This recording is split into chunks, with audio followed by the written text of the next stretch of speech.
जीवन मरण संकट रे बाहानगार युवक रमाकांत सहायता पाई परिवार सदस्य मानकर आकुल निवेदन। नमस्कार दर्शक बंधु, बालेश्वर जिला बाहानगा ब्लॉक अधीनस्थ गोपालपुर ग्राम पंचायत बाजीपुर ग्रामर युवक रमाकांत त्रिपाठी परिवार एकमात्र उपार्जनकारी भावे रमाकांत गाँव में दिन मजुरिया भावे काम करुथिले। तांकर दुई पुओ जाक मेधावी छात्र, बड़ पुओ डिग्री रे और सान पुओ +2 साइंस रे अध्ययनरत। मनरे असुमारी स्वप्न को घरोई अर्थ संकट और कामर अभाव हेतु किछि दिन पूर्वर से बांगालोर को जाई एक कंपानी होल्डिंग काम करुथिले। गत फेब्रुआरी 18 तारिख दिन काम सारी फेरुथिबा बेले अजणा गाड़ी धक्का से गुरुतर आहत होइथिले। दुर्घटना तांकर गोटे किडनी पूरापूरी नष्ट हो जाइछि और कंबर तल भागर स्पाइनाल कॉर्ड गुरुतर भाव क्षतिग्रस्त होइथिबारु तत्काल स्पाइन सर्जरी आवश्यक। एथिपाई लक्षाधिक टंका खर्च हेबो बोली डॉक्टर माने कहउछंती। गुड़ और गंठी रे मल्टीपल फ्रैक्चर थिबारु आगामी दिन में अधिक ऑपरेशन मध्य आवश्यक। सबुठारु दुखद कथा हैला रमाकांत परिवार पाखरे भंगा माटी घर व्यतीत किछि भी नाही। जमी बाड़ी नाही, राशन कार्ड मध्य नाही, आयुष्मान कार्ड मध्य नथिबारु सरकारी सुविधारु वंचित। चिकित्सा खर्च बढ़िबा सहित परिवार एबे गभीर आर्थिक संकट रे। एपरि समय रे रमाकांत को जेउ माने सहायतार हाथ बढ़ाइबा को चाहुछंती ताहाले तांकर संपर्कीय मनोज कुमार पाढ़ी को फोन पे नंबर 9658 978958 एही नंबर रे सहायता राशि पठाइबा पाई अनुरोध। ना सबिता त्रिपाठी, मो स्वामी का ना रमाकांत त्रिपाठी। अभाव मो स्वामी ये काम करते किछि दिन है। मो स्वामी जाइए विदेश को परिवार चलवा सकाश छुआ पाठ पढ़ते अभाव परिवार सकाश स्वामी जाइए कंपानी फेरवा समय बस दुर्घटना गाड़ी दुर्घटना है। गाड़ी दुर्घटना हवा सकाश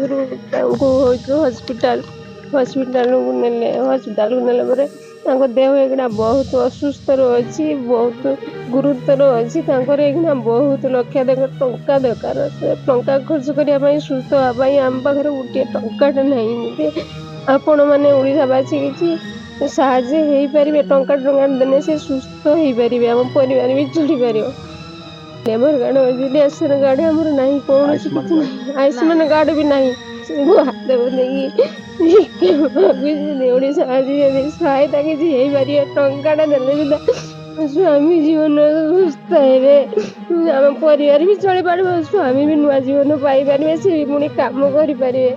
विलासिनी पाड़ी मुझर थोड़ा भाज एति मागुच ओडावासी को समस्त यदि साहाଯ୍य सहानुभूति हे, दीदीटा छुआ भी बंची पारे, पिता परिवार बंची पार। आज से निआसरा होती हाथ बाधिकी भिक मागुच ओडावासी को समस्ते दया करंतु, ताको आशीर्वाद करंतु। बेंगलुरु से जमी फेरिकी भल होकर किसी साहाଯ୍य भी दियंतु।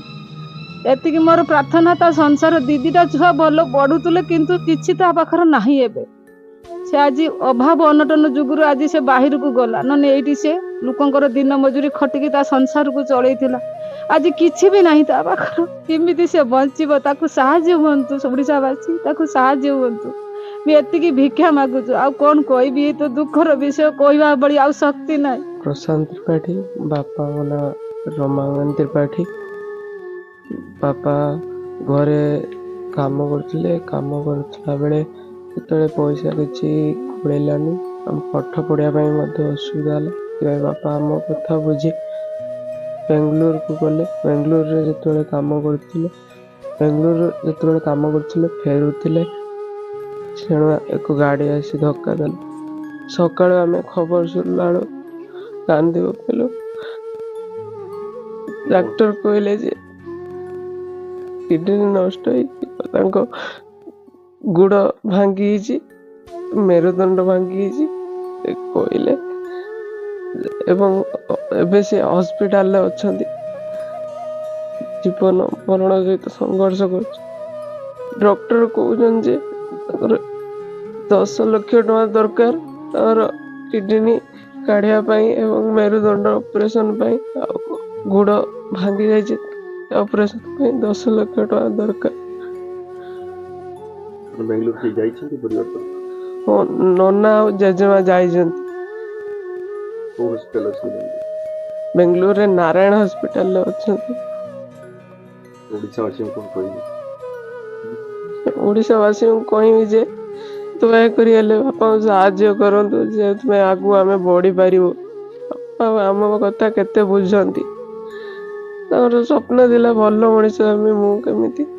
ନମ୍ବର ତଳେ ଦିଆଯାଇଥିବା ନମ୍ବରରେ ସାହାଯ୍ୟ କଲେ ଆମେ ବାପାଙ୍କୁ ଫେରି ପାଇବୁ। ଦୟାକରି ଏଇ ନମ୍ବରରେ କିଛି ହେଲେ ପଠାନ୍ତୁ, ସାହାଯ୍ୟ କରନ୍ତୁ। ନମସ୍କାର, ମୋ ନାଁ ମନୋରଞ୍ଜନ ଦାସ। ଆମ ଘର ବାହାନଗା ବ୍ଲକ ଗୋପାଳପୁର ବାଜିପୁର ଗ୍ରାମ। ଆଉ ଆମ ଘର ପାଖରେ କିଛି ଏ ଯେ ଭାଇ ଅଛନ୍ତି ରମାକାନ୍ତ ତ୍ରିପାଠୀ, ତାଙ୍କର ଏଇ କରୋନା ପୂର୍ବରୁ ସେ ଏଠି ଦିନ ମଜୁରିଆ ହେଇକି କାମ କରୁଥିଲେ ଗାଁରେ।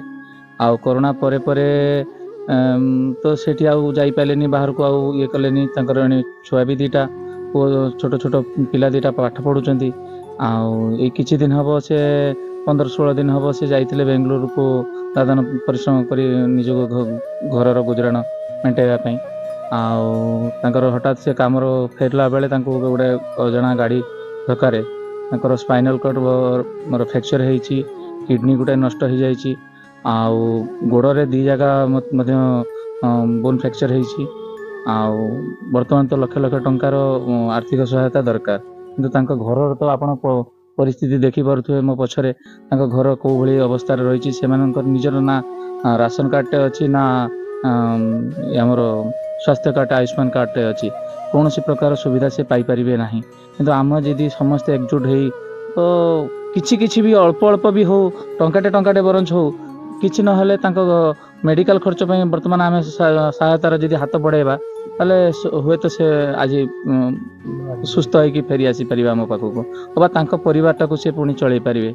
ତେଣୁ ମୁଁ ଏତିକି ଅନୁରୋଧ କରୁଛି କାମ୍ୟାବ ଟିଭିକୁ, ଆଉ ଅନ୍ୟ ନ୍ୟୁଜ୍ ଚ୍ୟାନେଲ ମାଧ୍ୟମରେ ବି ଜଣାଇବା ପାଇଁ ଚାହୁଁଛି କି, ଆଉ ଆମର ଏଠିକାର ଗୋପାଳପୁର ଅଞ୍ଚଳର ଭାଇମାନଙ୍କୁ ଜଣାଇବାକୁ ଚାହୁଁଛି, କିଛି ମାତ୍ରାରେ ଯାହା ଯଥା ସମ୍ଭବ ଯାହା ବି ହେଇପାରୁ, ଟଙ୍କାଟେ ବି ହଉ, 100 ଟଙ୍କା ହଉ, 50 ଟଙ୍କା ହଉ, 1000 ଟଙ୍କା ହଉ, ଯାହାର ଯେମିତି ସକ୍ଷମ ସେଇ ଅନୁସାରେ ଯଦି କିଛି ସାହାଯ୍ୟ କରିପାରିବେ, ହୁଏତ ଆଜି ସେ ସୁସ୍ଥ ହେଇକି ଆମ ପାଖକୁ ଫେରି ଆସିପାରିବେ।